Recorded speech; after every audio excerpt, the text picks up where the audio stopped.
नमस्कार दोस्तों।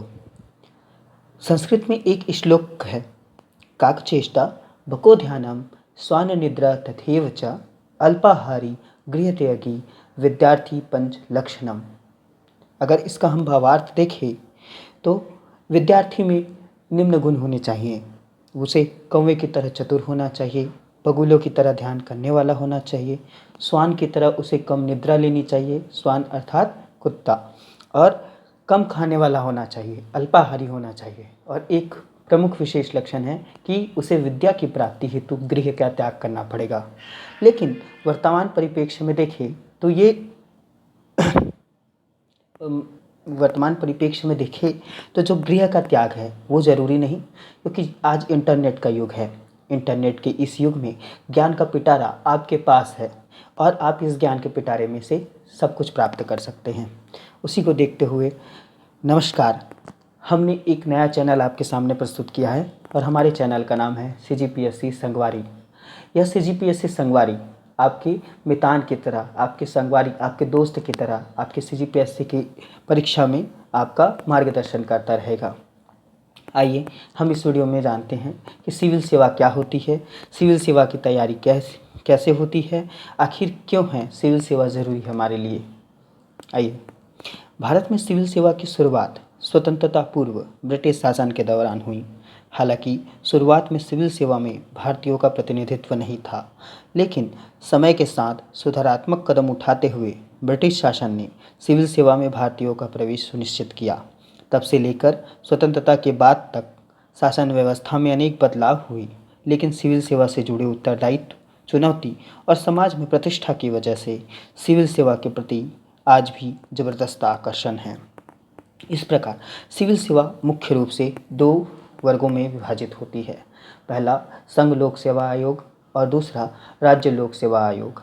जहां संघ लोक सेवा आयोग का सबसे सर्वोच्चतम पद कलेक्टर होता है, वही राज्य लोक सेवा आयोग का सबसे सर्वोच्चतम पद डिप्टी कलेक्टर को माना जाता है। भारतीय संविधान में इन लोक सेवा के लिए कुछ प्रावधान किए गए हैं। आइए समझते हैं। अनुच्छेद 315 संघ और राज्यों के लिए लोक सेवा आयोग के गठन का प्रावधान करता है। इसके अनुच्छेद के उपबंधों के अधीन रहते हुए संघ के लिए एक लोक सेवा आयोग और प्रत्येक राज्य के लिए एक लोक सेवा आयोग का होगा। अपितु दो या दो से अधिक राज्य भी मिलकर अपने लिए संयुक्त लोक सेवा आयोग का गठन कर सकते हैं। अनुच्छेद 316 में इस आयोग के सदस्यों की नियुक्ति और पदावधि से संबंधित है। लोक सेवा आयोग के अध्यक्ष और अन्य सदस्यों की नियुक्ति, यदि वह संघ लोक सेवा आयोग है या संयुक्त लोक सेवा आयोग है, तो राष्ट्रपति द्वारा इसके सदस्यों की नियुक्ति की जाती है, और अगर वह राज्य लोक सेवा आयोग है तो राज्य के राज्यपाल द्वारा इसके सदस्यों की नियुक्ति की जाएगी। आखिर हम समझते हैं कि लोक सेवा आयोगों का कार्य क्या होता है। संघ और राज्य लोक सेवा आयोग का यह कर्तव्य होगा कि वह क्रमशः संघ की सेवाओं, राज्य की सेवाओं में नियुक्तियों के लिए परीक्षाओं का संचालन करेंगे। आइए, इसी प्रकार हमारा जो छत्तीसगढ़ राज्य है, उस छत्तीसगढ़ राज्य के लिए छत्तीसगढ़ लोक सेवा आयोग का गठन किया गया, ताकि यहाँ के शासकीय कार्य हेतु सिविल सेवा में भर्ती की जा सके। छत्तीसगढ़ लोक सेवा आयोग के बारे में जानते हैं। मध्य प्रदेश के पुनर्गठन के तहत 1 नवंबर सन 2000 को छत्तीसगढ़ राज्य अस्तित्व में आया और 23 मई सन 2001 को भारत के संविधान के अधिनियम 315 के प्रावधानों के तहत छत्तीसगढ़ लोक सेवा आयोग का गठन किया गया। आयोग को निम्नलिखित कार्य करने होते हैं, जिसमें से सबसे प्रमुख कार्य होता है राज्य में नियुक्तियों के लिए परीक्षाओं का आयोजन करना। लेकिन इसके अतिरिक्त राज्य लोक सेवा आयोग जो होता है वो राज्य सरकार को समय समय पर सलाह भी देता है। जैसे कि राज्य सिविल सेवा से संबंधित जितने भी मामले होते हैं उन पर, सिविल सेवकों की पात्रता, स्थानांतरण, पदोन्नति से संबंधित मामलों पर, और तीसरा राज्य सरकार द्वारा सिविल सेवकों को मौद्रिक लाभ और मुआवजे से संबंधित मामलों पर। तो इस प्रकार लोक सेवा आयोग के बहुत सारे काम होते हैं। हम यहाँ पे समझते हैं कि जो लोक सेवा आयोग है उसमें जो राज्य सिविल सेवा होती है वो सबसे महत्वपूर्ण होती है। राज्य सिविल सेवा जो होती है वो सिविल सेवा के अतिरिक्त जो अन्य परीक्षाएं होती हैं, जैसे ECF होता है, फॉरेस्ट सर्विसेज होती है, असिस्टेंट प्रोफेसर जो उच्च शिक्षा विभाग के लिए लिए जाते हैं, और साथ ही साथ लॉ के लिए भी जो जजेस की भर्ती होती है वो भी CGPSC लेता है। लेकिन सबसे महत्वपूर्ण जो होता है वो राज्य सिविल सेवा होती है। इसमें लगभग हम देख सकते हैं कि यह नोटिफिकेशन CGPSC 2020 के जो पदों की संख्या है और उसके सेवाओं और पदों का विवरण यहाँ पे दिया हुआ है। हम यहाँ पे देख सकते हैं कि लगभग यहाँ पे 15 से 16 विभाग जो हैं, जैसे सामान्य प्रशासन विभाग, गृह विभाग, लेखा एवं वित्त योजना विभाग, सहकारिता विभाग जैसे अन्य कई विभाग, लगभग 15 से 16 विभागों की लगभग कितनी वैकेंसियाँ हैं? 143 वैकेंसियाँ यहाँ पर हमारे सामने उपलब्ध है। इसमें राज्य सिविल सेवा में जो सबसे प्रमुख पद होता है वो उप जिला अध्यक्ष का होता है, जिसमें सामान्य प्रशासन विभाग के अंतर्गत आता है, जिसे हम अपनी भाषा में डिप्टी कलेक्टर कहते हैं।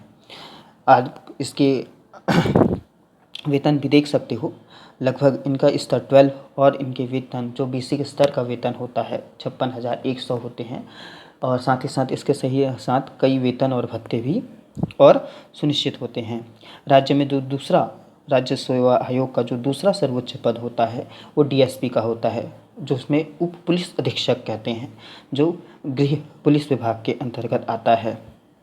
आप देख सकते हो कि अलग अलग वर्गवार रिक्तियाँ निकाली जाती हैं, सारी डिटेल्स होती हैं। इसमें जो भूतपूर्व सैनिकों हैं उनके लिए आरक्षण होता है, महिलाओं के लिए, छत्तीसगढ़ की जो स्थानीय निवासी महिलाएं हैं उनको लिए भी आरक्षण का प्रावधान इसमें किया गया है। वैसे 2020 के नोटिफिकेशन में कुल पदों की संख्या 143 थी शुरू में, लेकिन बाद में इसमें बढ़ोतरी की गई। तो दोस्तों, इस प्रकार हम देख रहे हैं कि एग्ज़ाम जो है CGPSC का जो ये एग्ज़ाम है, इसमें मैंने आपको बताया कि सिविल सेवा क्या होती है, राज्य सेवा क्या होती है, और छत्तीसगढ़ लोक सेवा आयोग का गठन कब किया गया। हम इसके बाद आने वाले वीडियो पे हम CGPSC के लिए ज़रूरी जो योग्यताएं हैं, जो वेतनमान हैं, और साथ से साथ सिलेबस हैं, और पेपर जो प्रीवियस ईयर के क्वेश्चन पेपर हैं उससे संबंधित हमारा नेक्स्ट वीडियो जारी होगा। यह हमारा पहला वीडियो है दोस्तों। यह प्रयास है हमारे CGPSC चैनल CGPSC संगवारी का कि हम आपकी तैयारी में आपकी सहायता करें। आप हमारे प्रयास पे सहयोग प्रदान कर सकते हैं। आप हमारे वीडियो को लाइक करें, कमेंट करें, शेयर करें, और अधिक से अधिक उन छात्रों तक पहुंचाएं जिनको इनकी ज़रूरत है। जल्द ही इस वीडियो के साथ हम जो डेली करेंट अफेयर्स हैं, CGPSC के जो डेली करेंट अफेयर्स हैं उनके वीडियो हम लाने की कोशिश करेंगे, और जल्द ही वो आपके पास उपलब्ध होंगे। तब तक के लिए अलविदा दीजिए, और जय जोहार, जय छत्तीसगढ़, जय भारत। Thank you.